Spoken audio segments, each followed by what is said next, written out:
Some show up at Keeneland just to be beautiful, some for the burgoo. Me, it's because the best handicapping challenge on God's green earth is right here in Kentucky. Star horses come from Florida, California, and New York, Arkansas, and Louisiana, all to what undoubtedly is the greatest horse racing melting pot in America.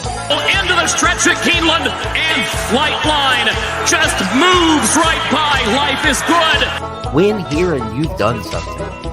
Love what you do and you'll never work a day in your life. That's Keeneland. Now, let's get handicapping.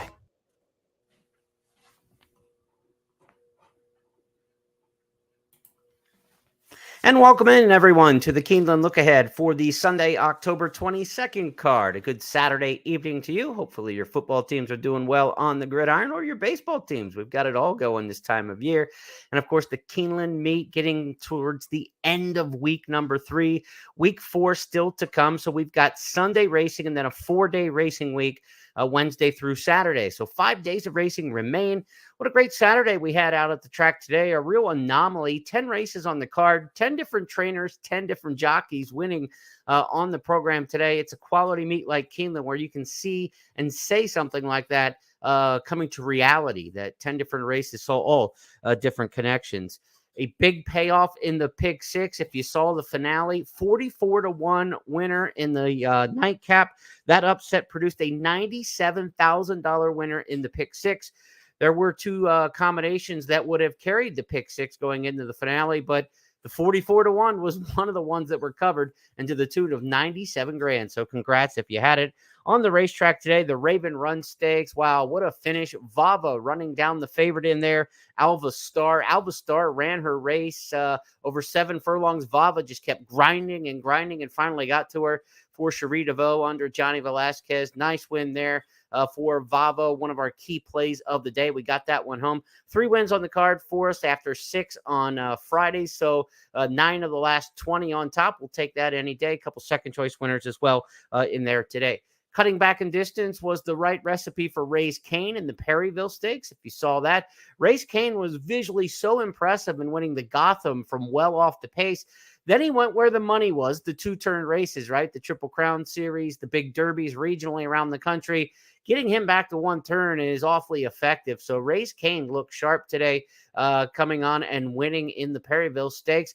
His future probably around 1 turn. I wouldn't be shocked if he take a shot at the Cigar Mile with that horse, see who might show up in that race in November at Aqueduct. But a 1-turn mile, the way he ran in the Gotham over that same track earlier this year at Aqueduct, I think that's where you might see Race Kane's future here in the coming weeks and months into the month of November. We had a lot of Breeders' Cup action this morning on the racetrack, workout-wise at Keeneland. Let's run through some of those. On the turf, it was really a good turf work day, and it was nice to see horses back on the turf after we were washed off the grass on Friday. Saturday morning's work tab, though, included In Italian and White Beam, the 1-2 finishers from the or 2 of the top finishers from the First Lady Stakes for trainer Chad Brown. They're back in action towards the Breeders' Cup Mile, perhaps, or the Filly and Mare Turf. They both worked the half mile today. In Italian, 51-4. The faster of the 2 was White Beam at 51-3, a length faster. Turf Sprint, Woodford Stakes winner Arzak was back in action. He was the $25 upsetter in that Turf Sprint at the beginning of the meet on Fall Stars weekend. He was back on the work tab with his real major prep towards the Breeders' Cup Turf Sprint. 51-1 for the Mike Trombetta trainee Arzak this morning. And also we saw Master of the Seas, Charlie Appleby's contender for the Breeders' Cup Mile, led and just got nailed in the final strides of the Coolmore Turf Mile by Up to the Mark for Todd Pletcher back on Fall Stars weekend.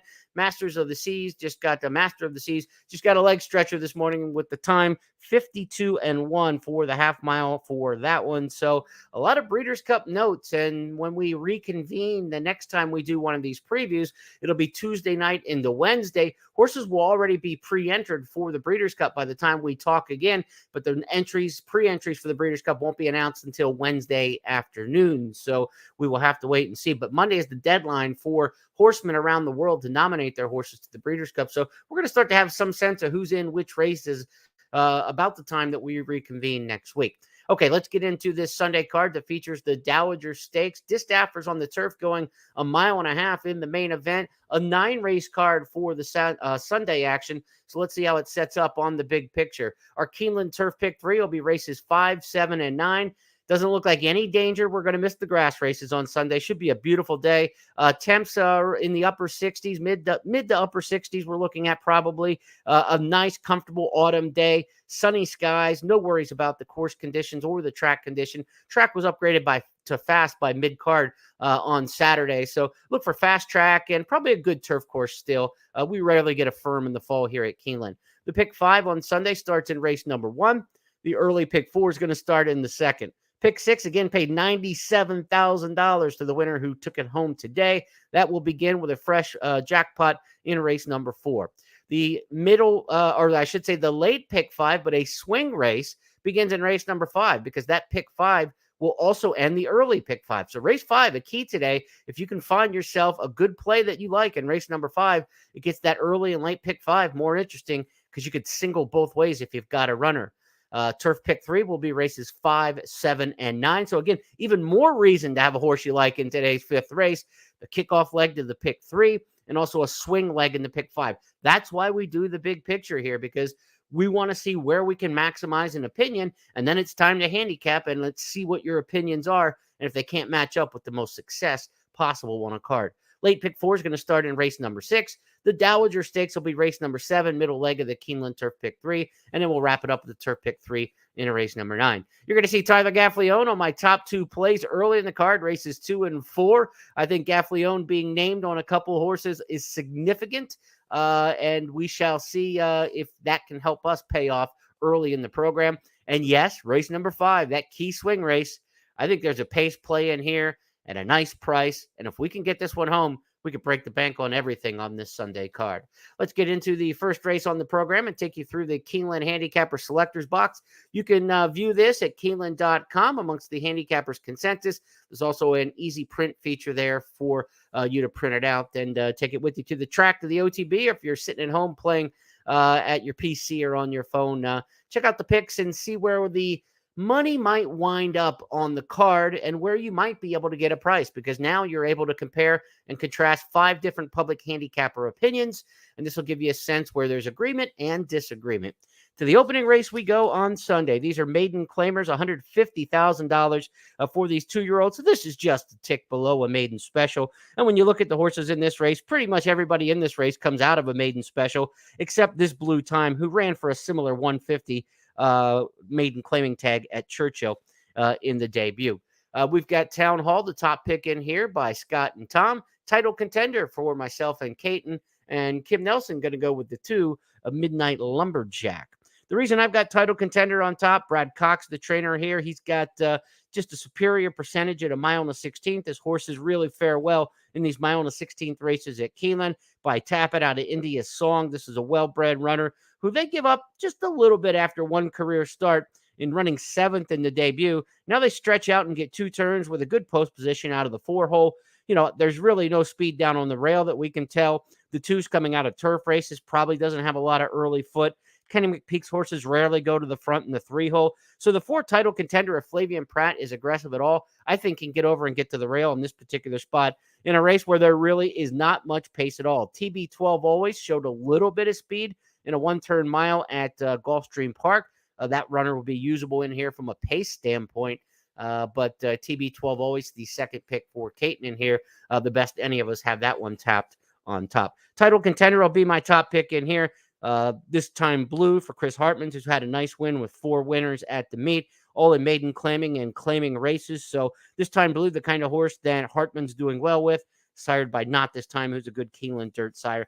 I don't have a lot of trust in this opening race, and as you know, with my on the big picture, my key plays are coming up in races 2, 4, and 5. So I've got a better opinion early in the card on these other races. So from a pick 5 standpoint, I think this is a race you spread in the opener and use a few of them in here. 4, 5, 6, 7, all horses I think are viable in here that I would use in the early pick 5. Let's go to race number 2, and probably no intra-race play in that opener as well. Just try to get by the opener using those 4 and see if you can't get the biggest price of the quartet in there. They're all about the same when you put them in a hat and shake them up. To the second we go, it's going to kick off the early pick 4. It's one of my first key plays in here, and we've got Tyler Gaffalione aboard Colette's Joy, and I think that means go in this particular spot. Colette's Joy, my top pick. Caton also has this runner on top. Colette's Joy was 5th at Churchill in a turf race last time. Now gets back to the main track. The races at Del Mar and Santa Anita were really decent races. 2nd, 3rd, 4th, and 3 career tries. This is a horse who I think is going to fit well here in Kentucky. And the fact that they had a 5-pound and 7-pound bug rider on this horse at Santa Anita and in Southern California. Now high percentage California trainer Phil D'Amato comes east and he gets Tyler Gaffalione. He teamed up with Gaffalione on a nice $15 winner in one other previous team up here at Keeneland. Colette's Joy going to Gaffalione. They go from an apprentice rider in Southern California to the A-list rider here at Keeneland. I think that tells you that they believe Colette's Joy is ready to go. So I've got the 5 on top in here in race number 2, one of my key plays early in the card. Hopefully we can get a modest, 3-4 to 1 kind of price in here. I'd be very happy with. Medallia Forever, the 2 horses, the top pick for Scott and Tom in this particular spot. Misintention, the top pick for Kim in post 7. I've got Medallia Forever, the 2 horse picked 4th in here. What a blue-blooded pedigree she has by Medallia Doro out of Forever Unbridled. That just blue-blooded Fipke mare. She was a great race mare.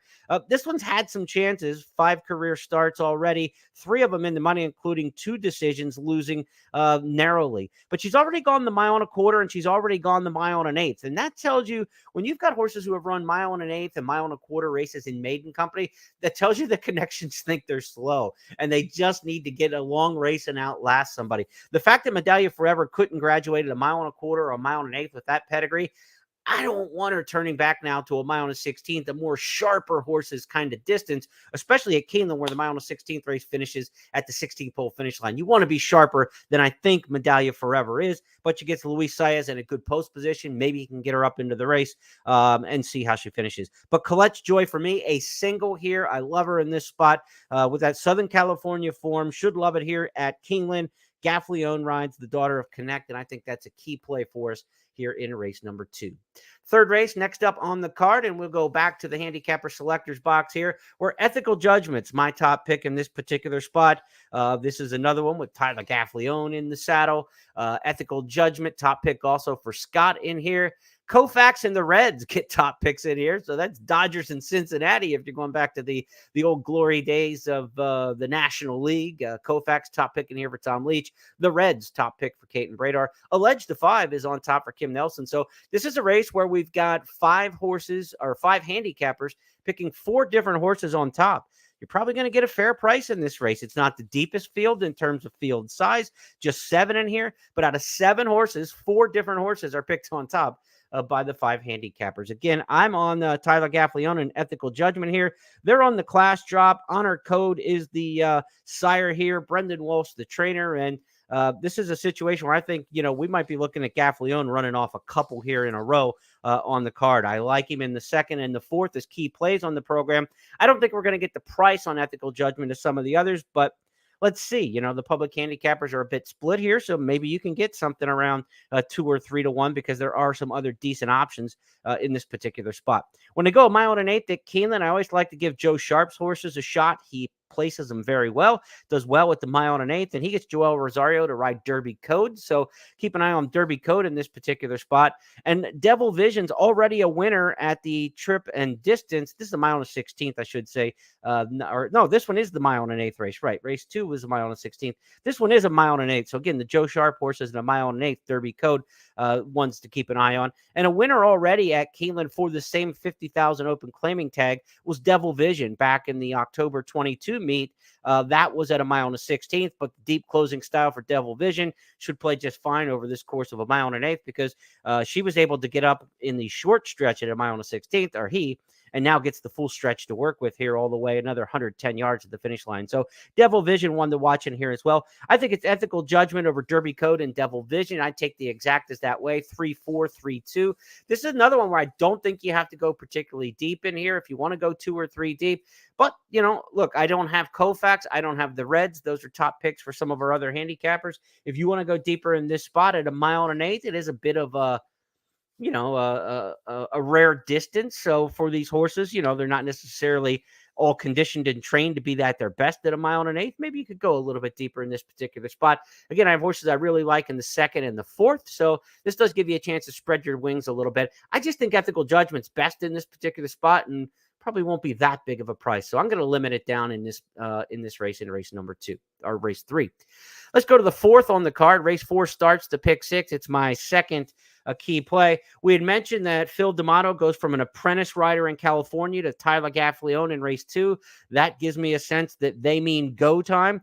Well, we've got the exact same situation with Tashima in this particular race coming up in race number 4, where Safi Joseph Jr. goes now to Tyler Gaffleone, and Tashima going to be my top pick in here. I'm on the island as far as picking this horse on top. Tashima only gets a top 3 play as well from Tom Leach in here, so we might get a fair price on this Safi Joseph, daughter of Malibu Moon. I like when she ran here for $30,000 in the spring meet that they went to Navas, the 10-pound apprentice jockey, and was bet down 4-5 with the 10-pound apprentice jockey here in the spring.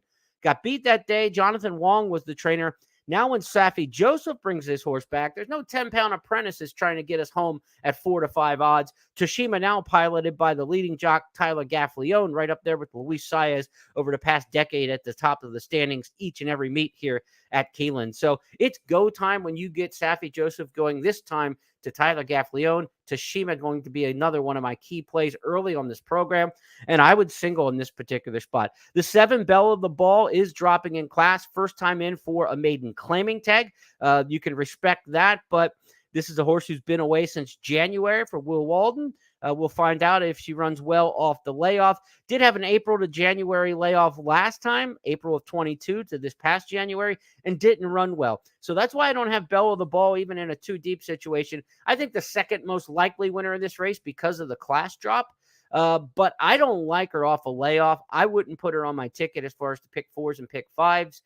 I like Tashima in here. We're going all in. Push the chips to the middle on Tashima in race number 4. Mrs. Speaker also gets a top play. My Best Day Ever, Belle of the Ball, and Soulful Terra. We've got 5 handicappers, 5 different horses. That tells me that you're going to get fair prices on all these. If we can get anything, I would say 2-1, 5-2 on Tashima. I'm very happy to take that. And again, another single. I am looking at singles in races 2, 3, and 4 to play this early pick 5. I really like just narrowing this ticket down and seeing if we can't get on a hot run and hit it for multiple times. Now we get to the 5th race next up, and it's a turf sprint allowance race here.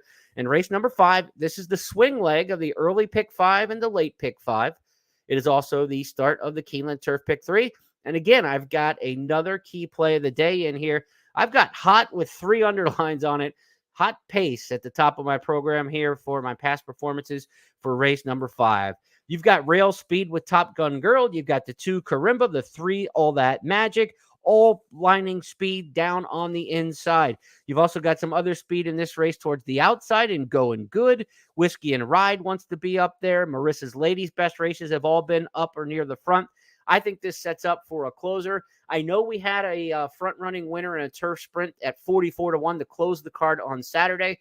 But prior to that, almost all the winners in turf sprints at this meet have been horses who have rallied from a good distance back. This race sets up for a rally, and I'm looking from off the pace for Q Robin DeRota to pull the upset here, and we are on the island. Nobody else has this horse in the top 3. I like the looks of that. I like when we're in this situation. She ran in the Giants Causeway Stakes and ran a good second at 87-1 back in the spring meet. Same kind of setup coming from absolutely out of the clouds. Ran second to Twilight Gleaming in there. Since then, won at Ellis Park and then tried a couple stakes races and ran decent. Never beaten more than 2 1/4 lengths in 2 stakes races at Ellis and Kentucky Downs. Now turning back from the routes to the 5.5 on the turf. Joe Talamo's been the rider in almost every start of the career. Q Robin Dorota for Paulo Lobo from Off the Pace. I love this one. And again, we are looking at a situation where we don't have to play a whole lot on these tickets. Lady Gold Start, one you want to watch with a similar late running style. Now, I will go too deep in this particular race when I'm looking at the pick 5 and in terms of the Keeneland Turf pick 3. Because of the pace setup in this race, again, I think it's a very hot pace. I've got 2 closers. Closers don't always get the greatest trips, right? And you've got to get a little lucky. But if a race shape sets up for a closer, maybe one of them doesn't get the trip, but the other one does. Lady Gold Start on the outside has shown speed in the past, but I think from this outside draw with a very strong finishing rider, especially in turf sprints here at Keeneland and Joel Rosario, I think they're going to take back on that Mike Maker trainee. I love Q Robin Dorota on top. I'm going to play a lot on that one. Exactas with Lady Gold Start. But the other horse who could win this race if Q Robin Dorota doesn't get there or runs into traffic would be Lady Gold Start. So we're going to use those 2 runners and just those 2 runners in race number 5, and we should get prices in the 5th race. Lady Gold Start is the top pick in here for Scott. Karimba picked on top by everybody else. I've got Usable next to Karimba. You have to love the form, right? A 103 buyer last time out in a turf sprint at Churchill. Just a fabulous race, wiring the field in 102 and 4. But again, the 1, the 2, the 3, the outside runners all have speed in here. I'm looking for Karimba to get in a pace duel, and I'm going to take my shots with the horses from Off the Pace. That doesn't mean I think Karimba's the worst horse in the race, obviously, but I think situationally she'll be a shorter price, as this, handicapper's grid tells us, and that 103 buyer is going to attract a ton of attention and really be overbet. Win or lose, people are going to overbet the 103 buyer speed figure for Karimba last time out. So take your chances from Off the Pace, and I like the chances of Q Robin Dorota at a nice number, the key play on the card in race number 5. And again, this is a swing race in the early and late pick 5. So let's go 4 deep in the opener for the early pick 5, then 3 singles and 2. It's only 8 combinations. It's $4 to play that ticket, 4 by 1 by 1 by 1 by 2. And it's a $4 ticket for 50 cents. If you usually play $40 in a pick 5, now you buy the ticket 10 times. And if we're right and we get these Gaffley-owned horses in the middle and Tyler sweeps races 2, 3, and 4, you're going to have the pick 5 10 times if we're right on the bookend races. So, look, it's gambling, right? If we only get 5 things to happen, we'll only hit the pick 5. But you want to put yourself in position to hit big when you're right. And if we are right early in this card, this could be a very nice pick 5 that we hit many, many times. And if we don't hit it, we're only spending about the same amount we'd put on a spread ticket in a pick 5. So it gives you a chance with logical horses to hit big without having to go completely off the reservation with your picks. To the 6th race we go next. The late pick 4 is going to start in this one, as we're on the back half of a 9-race card with mile and a 16th entry-level allowance company going in this one. The big barns are out in force. Todd Pletcher's got 2 in this race. Chad Brown's got 1 in here. Rudy Brisset, who's having a really good meet's got 1. A good-looking field of allowance runners going in race number 6. It starts the late pick 4. I'm going with the Todd Pletcher train Black Rain, and that's the same as the ladies in here. Caton and Kim both have Black Rain on top. Grand Aspen, the 2 for Tom, and the 1-horse Moreau, top choice in here for Scott. I thought that Black Rain with the outside post position can kind of track this field a little bit. Look, it's not great to be completely out in the middle of the track, going a mile and 16th into the first turn, but there's only 7 in this race. And I really don't think that some of the horses to the inside of the 7-horse have a lot of early speed. So there's going to be some drop back in this field where Louis Saya should be able to get Black Rain. Very good position here in this race. Coming out of 2 straight one-turn races, the 7 furlongs at Saratoga, the 1-turn mile at Aqueduct last time. I would expect Black Rain to be forwardly placed, not lose much ground, and Saez and Pletcher teaming up here with a very solid horse coming off the Naira circuit. No question about it. The 7's going to get bet in here. I don't think this horse is going to be a big price, but I don't think, this is a race where you're looking at a 3 to 5 shot, because Leading Contender is also going to get bet. Leading Contender comes off a good speed figure at Saratoga. Chad Brown trains, Flavian Pratt rides. And Leading Contender's second place finish last time looked a lot better when Film Star, the horse who beat him, came back and ran a winning race in Allowance Company, and then ran second in a Grade 2 Woodward Stakes at Aqueduct. So good form for the winner, Film Star, coming out of that race against Leading Contender. Certainly a classy individual there. Leading Contender, you must respect. Redeemer, the 3, also one I've got in here with a big chance. By Curlin. We love these Curlins going around 2 turns at Keeneland. Decent 4th place finish when just kind of slow out of the gate here in October of last year. Now, really just 1 start this year. 3rd place finish at Churchill, going a mile and an eighth right after the Derby, and we haven't seen him since mid-May. So don't know what we're going to get out of Redeemer, but a mile and a 16th isn't the toughest test at Keeneland with that short stretch run to the finish. And Redeemer's a closer in here, so he's really only going to have to run about 3 furlongs. It's going to Redeemer's going to fall out of there, go slow early, and if the pace starts to come back and Redeemer starts kicking it in gear, it's really going to be a 3 furlong run to the wire for that kind of horse. I see an underneath finish in here, though. I think 7-4 get you through this race. I wouldn't take anybody else on top, but certainly the horse moving turf to dirt, Grand Aspen for Tom, you could look at, and Moreau, the runner in here that has won around 1 turn, but not around 2 yet, is the top pick for Scott for Eclipse Thoroughbred Partners, who's having a really good run. And Johnny Velasquez, the rider for Moreau, of course, he won today's big stakes race at Keeneland, is having a fantastic meet. But I'm just too deep in race number 6. It's Black Rain, Leading Contender. I don't see a real bet here intra-race. I think you're looking at multi-race bets in here. And I think I'm going to get a good price on Transient in the next. So I'm looking at daily doubles, races 6 to 7, because races 6 to 7. I don't think the 7-4, 4-7 exact is really going to pay much.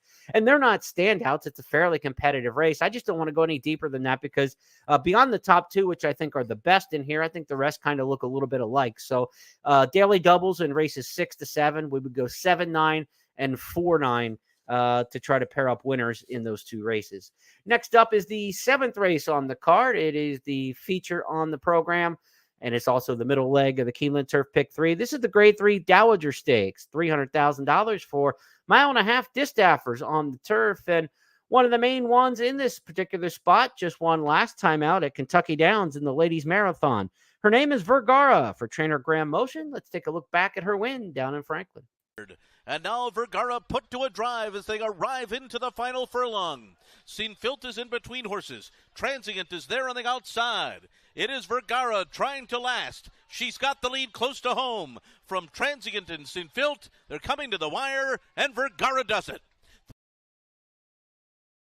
So Vergara, is she going to be the favorite in this spot? I believe she will be. And trainer Graham Motion's got good success in the Dowager over the years.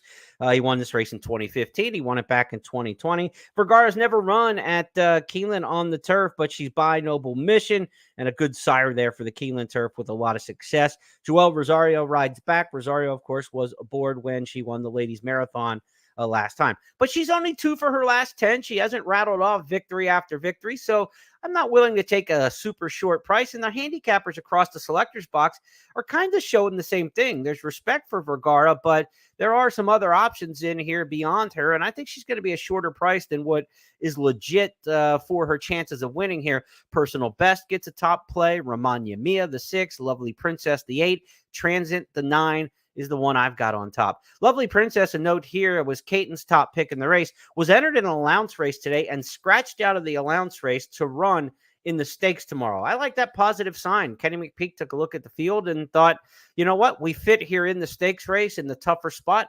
And I like when they go for the harder race instead of trying to find the easier spot with a horse. It's usually a good confident sign. So Lovely Princess, good vibes there.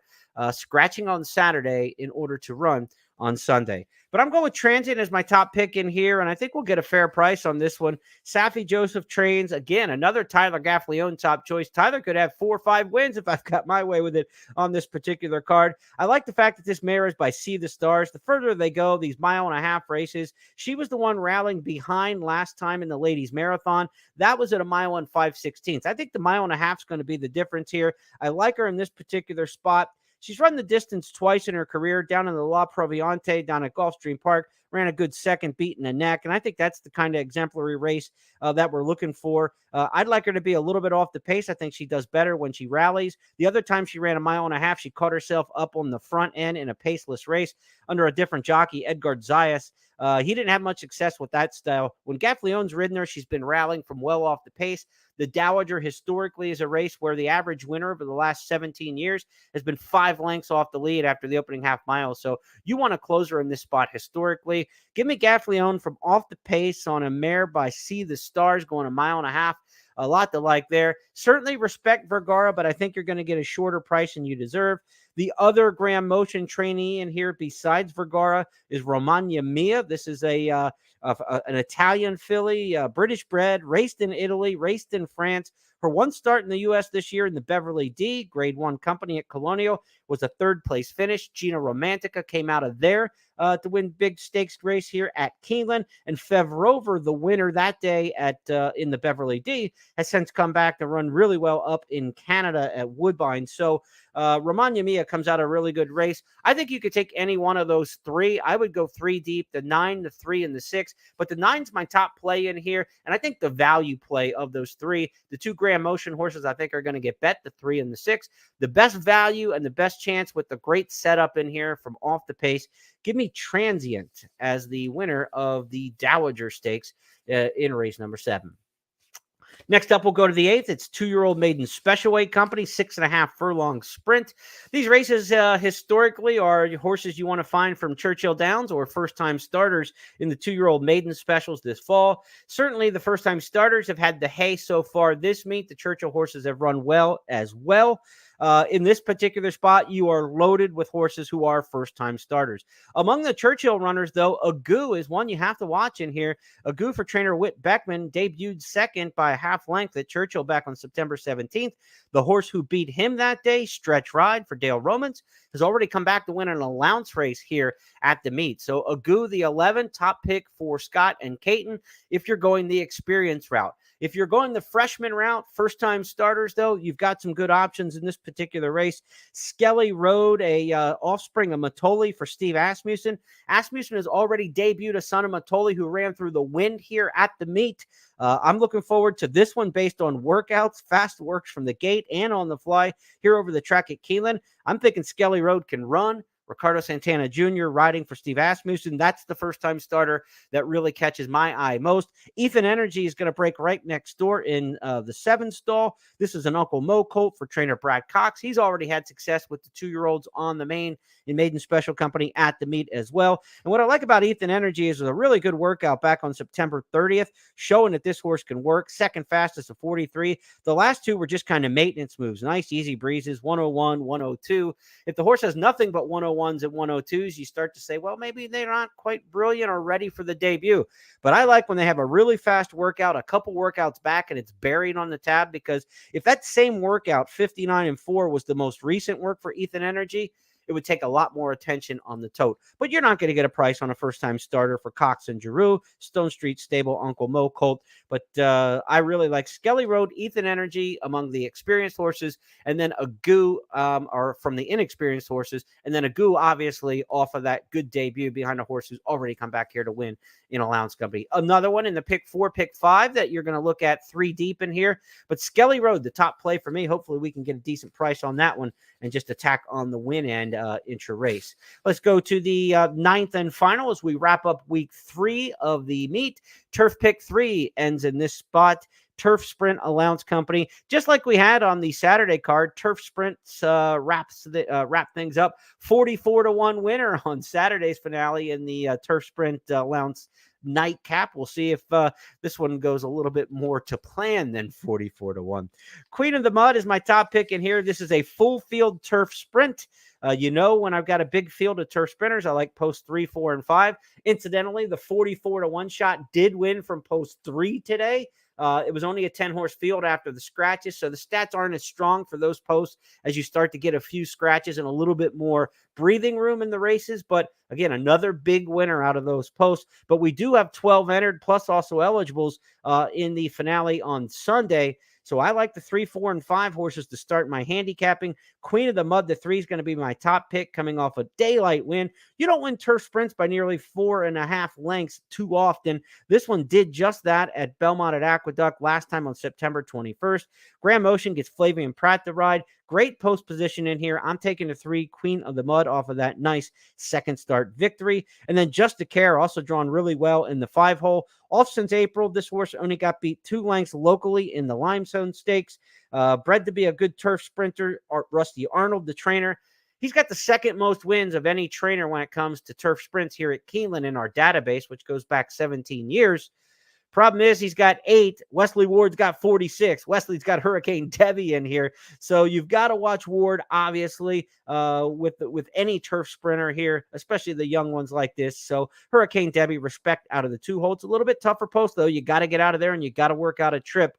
And that one doesn't have a ton of early speed, which is rare for a Wesley Ward training. I think Queen of the Mud's going to break and get out of there. I think Just a Care is going to come from off the pace, and Hurricane Debbie kind of from mid-pack. Now, if My Sweet Affair, the 13, draws into this race for trainer George Weaver, you absolutely have to respect the 13. This is a filly who ran 3rd in the Limestone Stakes here. And outside post or not, the 13, My Sweet Affair, becomes part of your play if you're playing multi-race wagers, if drawn into the field. 3-5-2, the way I like this one. I'm going to take the 3 on top, get some exacta key boxes, 3 with the 5, 3 with the 2. And again, throw the 13 in if in the field. So then 3 with 13 in the exacta. And again, multi-race wagers, 3, 5, 2, and 13 are the ones I'm looking at in this spot. Now, Just a Care, again, a top pick here for Caton. But you also have All I Want Is You and Get Twisted, the 6 and 10 top picks in here for my handicapping partners in the selectors box. So be sure to check out Scott and Caton tomorrow at 11:30 a.m. Eastern for Today at Keeneland. That broadcast on YouTube, on social media outlets, on the Keeneland simulcast feed, and local channels as well. Today at Keeneland at 11:30 a.m. Eastern will set you up for the entire 9-race card on Sunday, which features the Dowager Stakes. Thanks for spending part of your Saturday night live with me on this Keeneland Look Ahead, or if you're following on the replays on Sunday morning, best of luck to you as we hit the final week at Keeneland when we return on Tuesday night to talk about the Wednesday card. But between now and then, bring home some winners on Sunday. Good luck, everybody.